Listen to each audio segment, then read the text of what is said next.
행동들의 일관된 패턴으로 이해를 하는 전략이 있는데요. 이렇게 보시면 됩니다.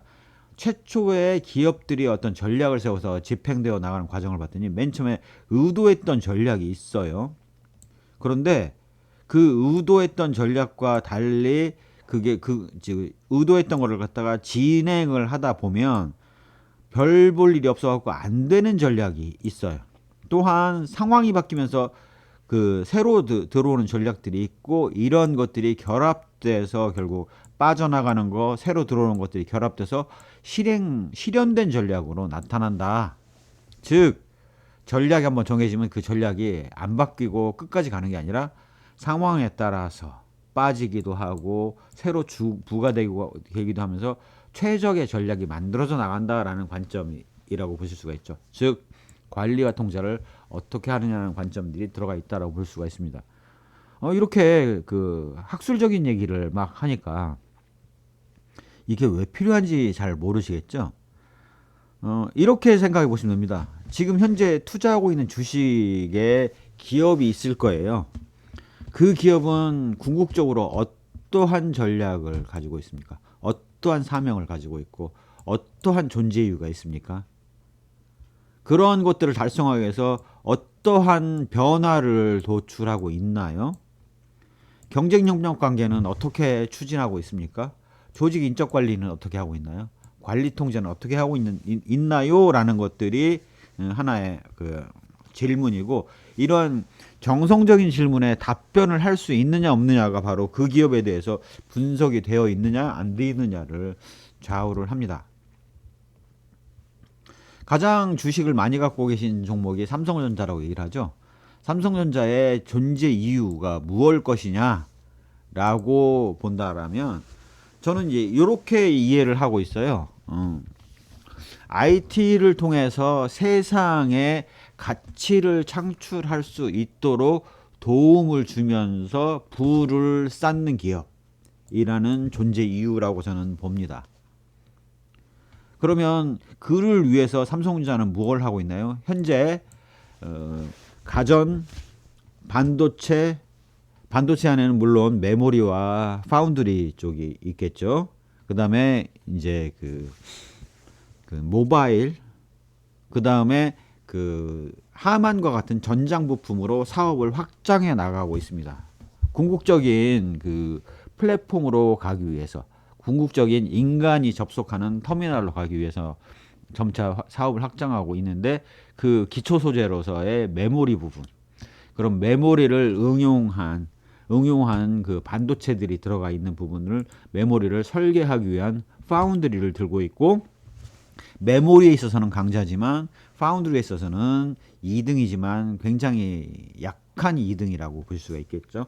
이런 것들을 통해서 칵핏과 같은 그 전장 부품으로 확장해 나가면서 그러한 그 관련된 기술들을 필요에 따라서 가전과 모바일에 적용하고 있는 전략을 수행하고 있고, 그때 맞춰서 각각의 사업부별 전략을 통합해서 변신해 나가고 있다라고 볼 수가 있습니다.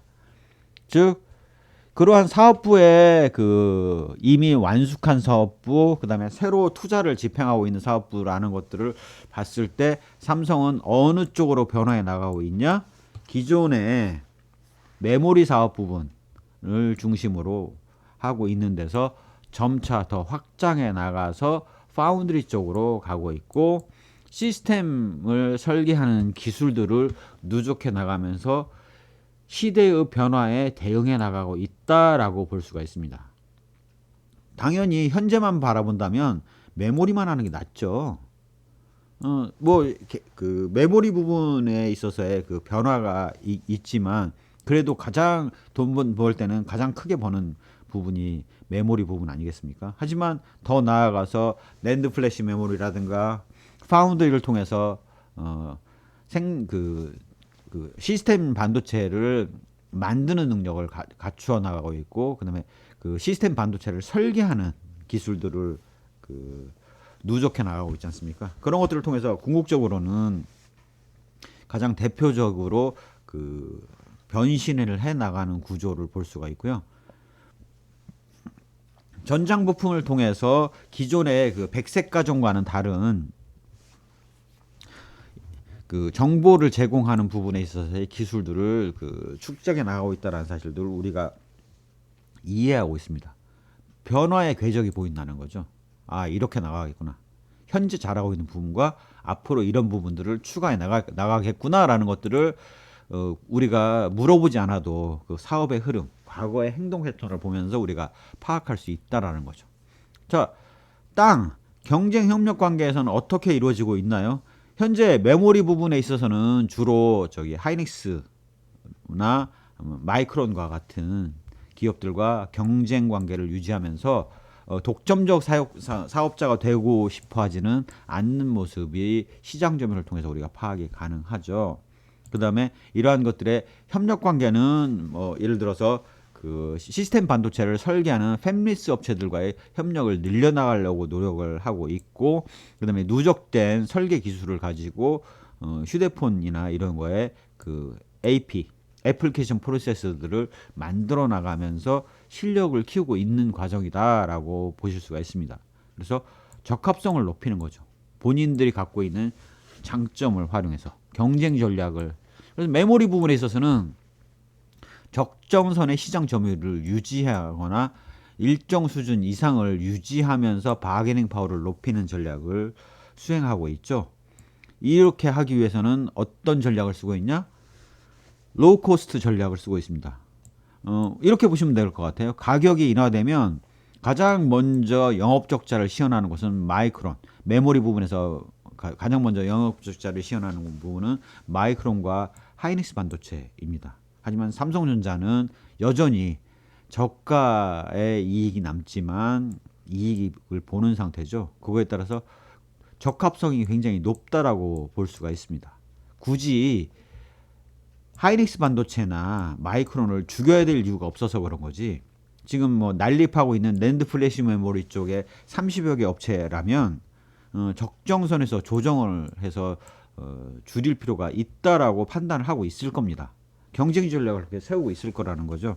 그렇게 하기 위해서는 플랫폼 비즈니스로서의 역량을 갖춰 나가려고 노력하고 있죠. 팹립스와의 연관 관계를 강조하고 있고, 원부자재를 납품하는 업체, 그다음에 검사하는 업체들과의 그 생태계 구축에 노력을 하고 있다라는 사실들을 우리가 알고 있습니다.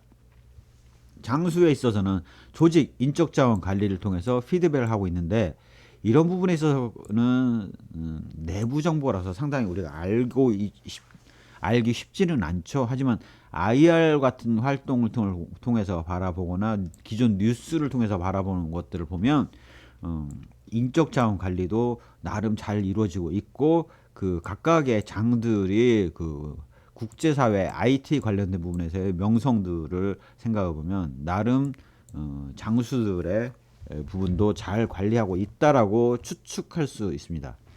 관리 통제는 삼성의 관리하면 유명하죠.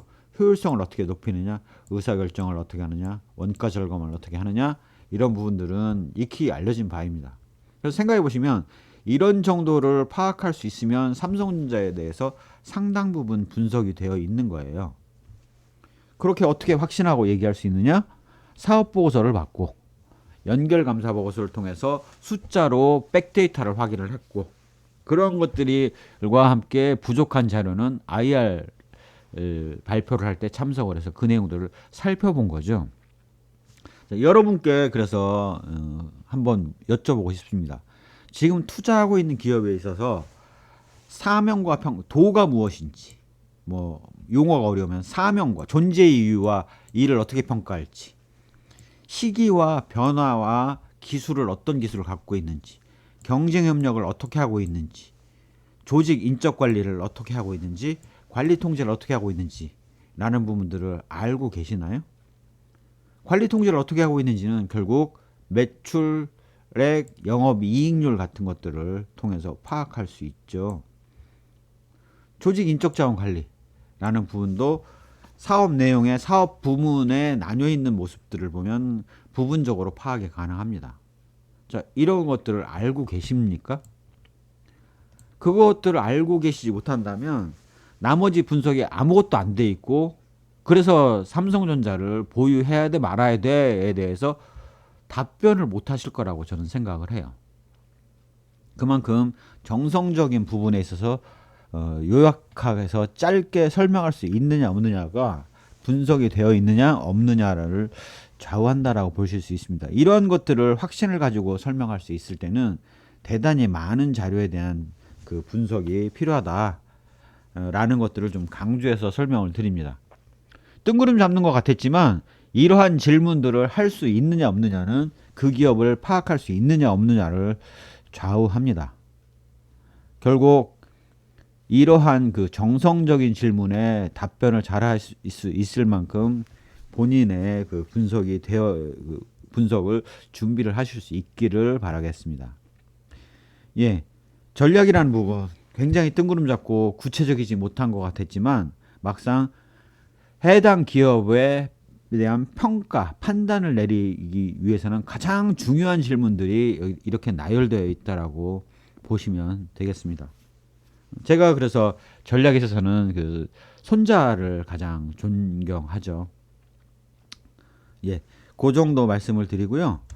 오늘의 그 강의를 함에 있어서 구체적인 수치가 안 나오니까 좀 여전히 뜬구름 잡는다라고 생각을 하실 거예요. 숫자를 다 파악을 하지 않습니까? 그러고 나면 결국 남는 거는 이 오늘 보셨던 5가지 질문이에요. 존재 이유가 뭐지? 어떻게 이 회사가 변화해 나갈 거지? 어떻게 경쟁을 할까? 인적 자원이나 이런 것들은 확보가 가능한가? 관리 통제를 통해서 수익성을 높일 수 있나? 라는 5가지 질문이 가장 크게 끝까지 남아있고 답을 해야 되는 요소일 거라고 생각을 합니다. 예, 제 강의가 도움이 되셨다면 구독, 좋아요, 알림 설정 부탁드리겠습니다. 감사합니다.